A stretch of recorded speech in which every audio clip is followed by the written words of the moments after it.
So, the big PlayStation showcase for 2023 has come and gone, and with it, no news on the rumored Ghost of Tsushima sequel. In my last video, I spoke about the possibility of Ghost of Tsushima getting a sequel sometime in the next few years. In this video, I'd like to elaborate on my ideas of what that game would probably look like. Obviously, I can't predict everything that would be in it, only a general outline of what I think would be a logical progression from the first game. First off, I don't think it'll be set on Tsushima Island at all. It would be pretty strange for an open world game to utilize the exact same world space, even if it was heavily altered for some reason. It would still feel like more of an expansion pack than a proper sequel. The islands of the Japanese Channel made sense as the main setting for a story centered around the first Mongol invasion of Japan, as it never really reached the mainland. However, the second invasion did make landfall, and most of the fighting took place there. For these reasons, I think that the sequel will take place primarily on the mainland, specifically the southern island of Kyushu rather than Tsushima. Setting it on this island would offer the opportunity to introduce new biomes and locations. Specifically, I would like to see a large city environment. Perhaps the trade port of Nagasaki would serve well for this. If I had to bet, I would probably say that it would just be called Ghost of Tsushima 2. But I also think that Ghost of Kyushu or Ghost of Japan would work just as well. Additionally, I don't know if it's guaranteed that we'll be following Jin Sakai during the course of the next game. His story was very intertwined with his family history on the island of Tsushima, and I don't think continuing his story onto the mainland would add much to his character development. He's already established his legend, and besides, I couldn't really imagine him doing anything other than defending his island when the Mongols arrive again. If they decide to continue the bullshit chemical warfare plotline into the next game, I could see them having Jin decide it's more important to go and defend the mainland, rather than fight the Mongols on Tsushima again. But I don't think it would be optimal. If they're going to go for this route, the one positive I could foresee is an integration between the single-player and multiplayer game modes. Ghost of Tsushima Legends released about a year after the main game to critical acclaim, but it's almost entirely disjointed from the single-player content. Alternatively, the Iki Island campaign added in the DLC establishes that the Mongol poison gas has the power to give people otherworldly hallucination. If the story of the sequel saw the Mongols use this weapon on the mainland, affected areas could open a window for the supernatural to make an impact on the story, instead of just being a gimmick that's constantly teased but never delivered on.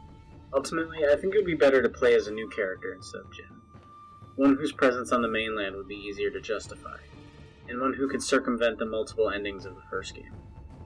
A new protagonist would also make it easier to justify a complete reset of the skill tree, although I would naturally expect that new combat elements would be included. Yuna or Norio would work for this role, but I think the best fit would be Tomoe, who escaped to the mainland during the Ghost of Tsushima's main story.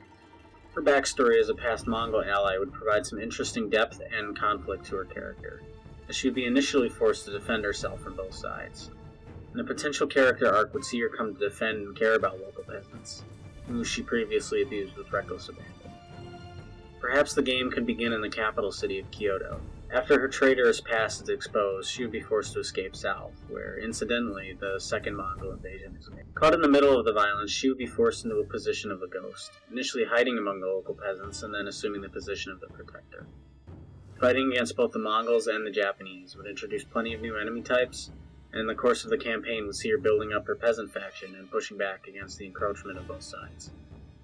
When the Mongols are eventually defeated, I think it would almost be a guarantee that we'd see a large action scene set during the infamous Kamikaze, which destroyed the Mongol fleet. This was something I was really looking forward to seeing at the climax of the first game, and it left me disappointed in its absence. If we're going to stick to the pseudo-history timeline established in the first game, I think a possible ending could see Tomoe and her bandits confronting and possibly killing the shogun, sparking the series of civil wars which would ultimately lead to the Sengoku Jidai.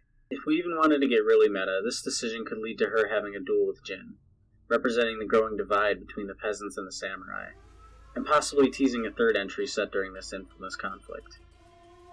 This is only my best guess of what a sequel would look like, sprinkled with some wishful thinking. At the end of the day, we don't even know for sure if there will be another Ghost of Tsushima game, but I would still keep my eye out in the next. There's a lot to look forward to in this franchise. Finally, I would just like to note that it's been confirmed that a movie adaptation of Ghost of Tsushima is in the works. If you didn't know, much of the game's art style is derived from Akira Kurosawa, a Japanese filmmaker often considered as one of the greatest of all time. So, in a way, the series is already returning to its roots. It's very possible that this project is the only thing in the works for the franchise, but it also leaves open the question, what is the game studio currently working on? Perhaps Infamous 4, or maybe even a new IP. I'm certain that we'll find out the answer within the next few years. We may have passed the high water mark for PlayStation exclusives for this generation, but I still think there's plenty to be optimistic for in the future.